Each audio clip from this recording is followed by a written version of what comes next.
Hi guys, how's it going? Ivano here with a new video, and today we have a little bit something different, which is an idea that I had the other day when I did my guide on how you can get 332 PvP gear in one day.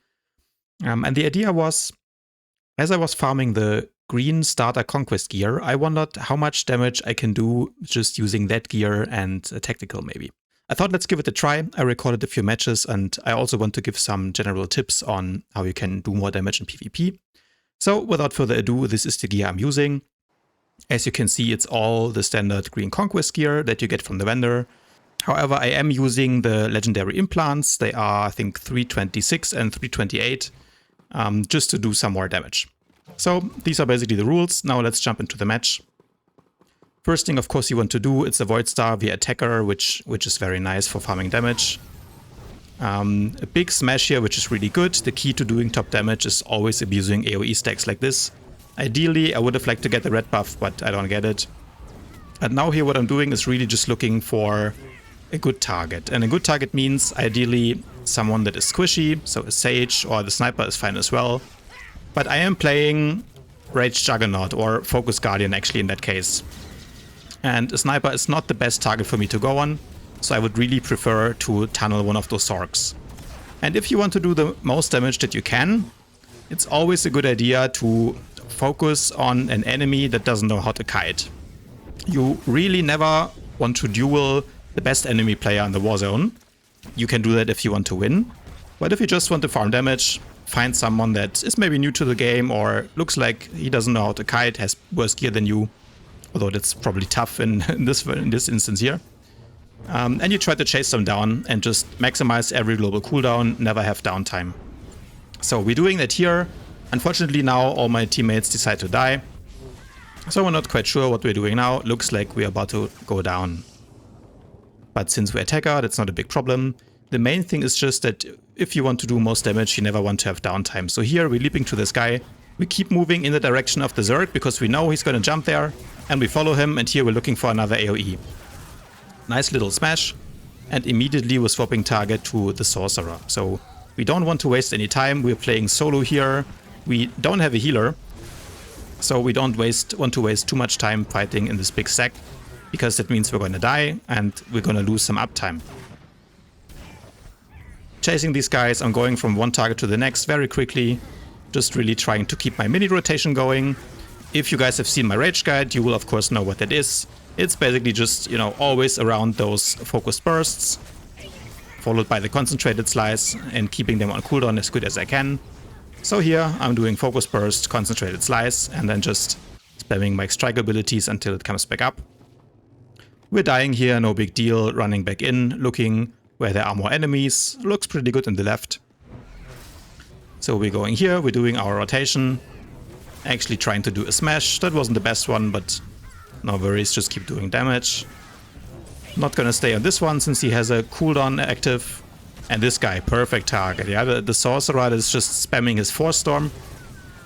That is perfect, he's not gonna kite us. Eventually he uses a knockback, but we leap back to him with Force Charge, which is great.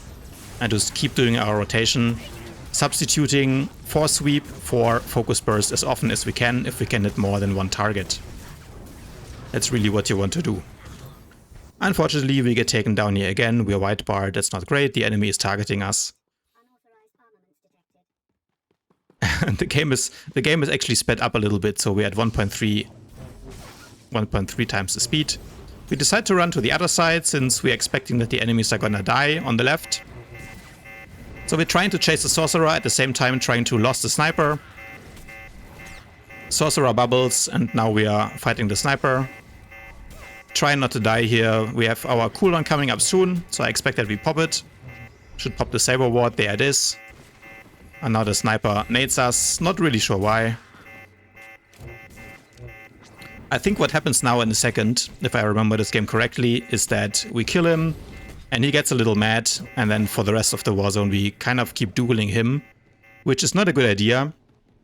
You really don't want to do that. If you want to be top DPS, then try not to duel players and do not let your ego, a nice push there, try not to let your ego get the upper hand. So we get killed here, which is fine. We had 1 HP and no cooldowns. We simply respawn. Again, we are attackers, so you can afford to die. Just play super aggressive for maximum damage. Jumping back in here, but we're not really trying to fight the sniper, even though he's gonna keep tunneling us in a second, I think. Just hit whatever you can hit if it doesn't have a defensive cooldown. And ideally try to focus on soft targets. Sorcerer barriers, that's great. We don't like the Guardian so much. Sniper is a better target here. But he runs. We can't push him since he's entrenched. That's a problem. Guardian tries to knock us, and this 1v2 is probably going to be tough to win for us. Let's see. We get stunned, we break it. Get a nice smash in there, and the sniper dies again. The Guardian decided he has better things to do than trying to fight us. So honestly, we just keep doing damage. We try to keep the best uptime that we can. Rage Juggernaut or Focus Guardian is really a class that excels. If you have good uptime, you can make good use of your high critical chance using your Champion's Precision Implant. Now here the sniper, we cannot jump to him. We don't really want to fight this guy on the bridge. He's gonna knock us. So we're interceding to our teammate and live to fight another day. Trying to focus on this guy who is low. Killing him. The sniper is tunneling us now. He's pretty mad since we killed him a couple of times. We don't really care. We're just here to do damage. Eventually we swap back on him. Our teammates are there as well. Probably would have killed him there, but then the first round is over. So overall I would say a decent round. However, we do have a Vigilance Guardian on our team, and those guys do insane AoE. So we're definitely going to need to have a good second round if we want to be top DPS with our 324 gear here. Fast forward a little bit.